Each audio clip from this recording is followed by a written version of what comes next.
Reading is very important skill in Cambridge system. Reading ना सिर्फ हमारी वोकेबलरी को इम्प्रूव करती है बल्कि हमारी कॉम्प्रीहेंशन, क्रिटिकल थिंकिंग और एकेडमिक ओवरऑल परफॉर्मेंस को भी इम्प्रूव करती है। आज हम बात करने वाले हैं कुछ ऐसी ही स्ट्रेटजीज़ के बारे में जो आपकी हेल्प करेंगी रीडिंग को इम्प्रूव करने के लिए। Effective strategies for Cambridge system is very important. Exams की प्रिपरेशन करनी हो या ओवरऑल परफॉर्मेंस इम्प्रूव करनी हो, reading strategies play a vital role in it. अस्सलाम वालेकुम, my name is Hafsa Qayyum और आज हम बात करने जा रहे हैं इफेक्टिव रीडिंग स्ट्रेटजीज के बारे में। It is 100 day challenge day 3। Effective reading strategies में स्ट्रेटजी नंबर 1 है प्रीव्यूइंग द टेक्स्ट। जब आप रीडिंग करवाना स्टार्ट करें तो start with attractive reading like जिसमें इलस्ट्रेशंस हैं। इलस्ट्रेशंस मीन्स इमेजेस और कलरफुल लाइक पेंटिंग्स और पिक्चर्स ऑफ समथिंग। बच्चे को एनकरेज करें कि वो उन पिक्चर्स को देखें, हेडिंग्स को देखें एंड देन उनसे बात करें कि what is it about, reading है किस बारे में। इस तरह से वो बेहतर तरीके से इसको समझ सकेंगे और उनका माइंड प्रिपेयर होगा कि उनको रीडिंग में क्या रीड करने को मिल रहा है। ये बिल्कुल इसी तरह है जैसे रेस करने से पहले वार्म अप करना। स्ट्रेटजी नंबर 2 है एक्टिव लर्निंग। जब आपका बच्चा रीडिंग करे तो उसे इनकरेज करें कि वो इंपॉर्टेंट पॉइंट्स को अंडरलाइन करे या हाईलाइट करे। ये एक्टिविटी हेल्प करेगी उनका फोकस मेंटेन करने के लिए और उनकी मेमोरी को एनहेंस करने के लिए। और इस अमल से सिर्फ ये नहीं होगा कि बच्चा रीडिंग कर रहा है, वो एक्चुअली उसके साथ इन्वॉल्व होगा, इंगेज होगा, एक्टिव रहेगा और रिलेट कर पाएगा। एक और अच्छा तरीका रीडिंग को इम्प्रूव करने का ये है कि आप अपने बच्चे से क्वेश्चंस करें about the text, about the book और अबाउट द कॉम्प्रीहेंशन जो उन्होंने रीड किया है, कि उसमें ऑथर क्या कहना चाह रहा है, what is the story about, और करेक्टर ने ऐसा क्यों किया, इसके अलावा क्या एंडिंग हो सकती थी, what are the consequences of the action, इस एक्शन के लाइक रिजल्ट्स, कॉन्सिक्वेंसेज क्या हैं। ये ना सिर्फ बच्चे में क्रिटिकल थिंकिंग को प्रमोट करेगा बल्कि बच्चे उससे रिलेट कर पाएंगे, वो डीपन थॉट्स में जा सकेंगे, वो क्रिटिकली एनालाइज कर सकेंगे कि character is it a positive और a negative character and what we have to do in such situations, या इनको क्या करना चाहिए था इस सिचुएशन में। और अगर आप उनसे ये क्वेश्चंस करेंगे तो हो सकता है कि सम टाइम बच्चे भी आपसे क्वेश्चंस करें कि ऐसा क्यों हुआ, तभी आपने उनको कामली रिप्लाई करना है रिलेटेड टू द स्टोरी। और जब स्टोरी रीड हो रही है या बुक रीडिंग हो रही है तो आपके बच्चे के पास अगर कोई आप उनके पास मौजूद नहीं है तो उनसे कि right your questions if you have any, और जब मैं अवेलेबल होंगी तो विल डिस्कस अबाउट इट। इससे बच्चे इन्वॉल्व होंगे और आपकी इन्वॉल्वमेंट बहुत इंपॉर्टेंट है। कैसे इंपॉर्टेंट है कि जब बच्चे रीड कर रहे हैं तो उन्हें पता है कि मेरे पार्टनर जो है वो मेरी मदर या मेरे फादर या मेरी सिबलिंग है कोई, और हम लोग इसको बाद में डिस्कस करने वाले हैं। So they show interest in it.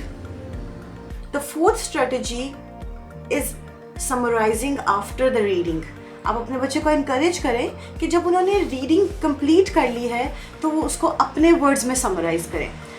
It is not important कि वो फर्स्ट टाइम में ही आपको कम्प्लीटली इंग्लिश में समराइज करके दे रहे हैं। अगर वो आपको उर्दू में भी समराइज करके दे रहे हैं तो it is very very important to listen to them और अप्रिशिएट देम। क्यों? क्योंकि उनको अंडरस्टैंडिंग तो हुई उस रीडिंग की, और जब वो समराइज करें और वो बिल्कुल बेसिक उर्दू के वर्ड्स बोलें तो अब आप उनको साथ साथ उनके अच्छे वे में इंग्लिश वर्ड्स को या की वर्ड्स को बता सकते हैं, और उनको इस बात के लिए इनकरेज करें कि रीडिंग में जो वर्ड्स यूज़ हुए हैं एक सेंटेंस में, की वर्ड्स, वो उनको यूज़ करते हुए समरी बताएं आपको। अगर बच्चे इस काबिल नहीं है अभी जो आपको पूरी समरी बताए तो उसे कि ठीक टाइम प्लान करें, वो समरी को अपने माइंड में प्लान करें and then tell to you कि उसमें हुआ क्या। ये हेल्प करेगा बच्चे की मेमोरी को स्ट्रॉन्ग करने के लिए, शार्प करने के लिए, एनहेंस करने के लिए।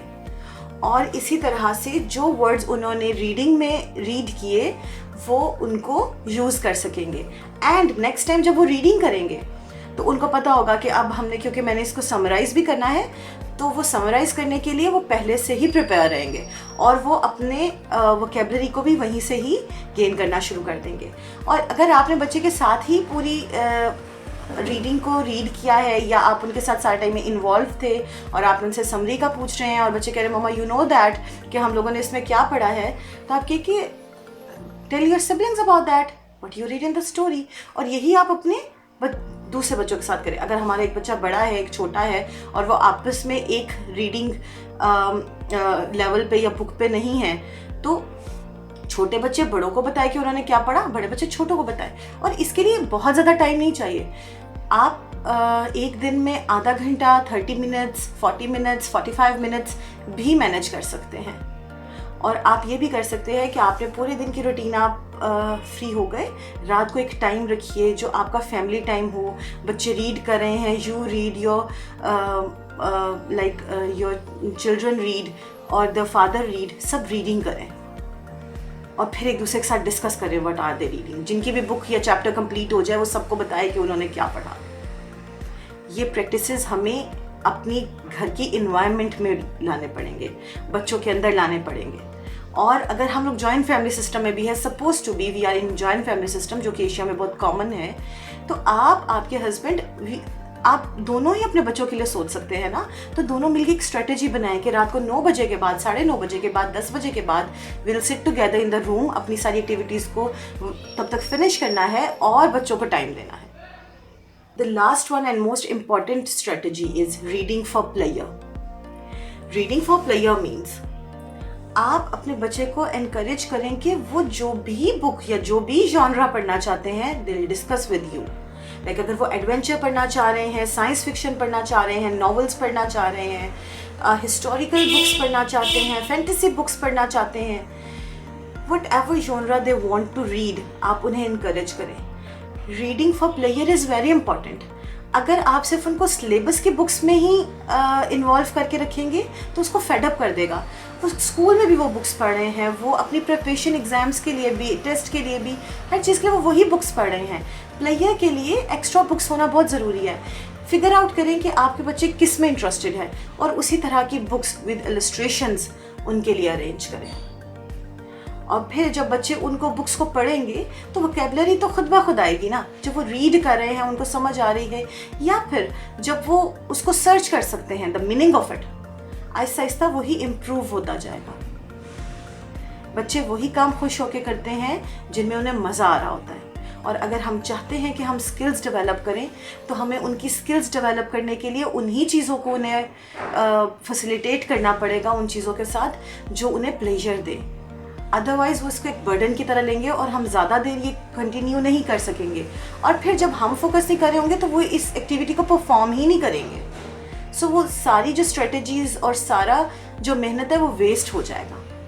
If this video helpful for you, so like, share and subscribe the channel. आपके किसी भी क्यूरी के लिए यू कैन कमेंट और you can approach me on my WhatsApp और ज्वाइन अवर व्हाट्सएप कम्युनिटी। मिलते हैं आपसे नेक्स्ट वीडियो में। Till then take care. अल्लाह हाफिज़।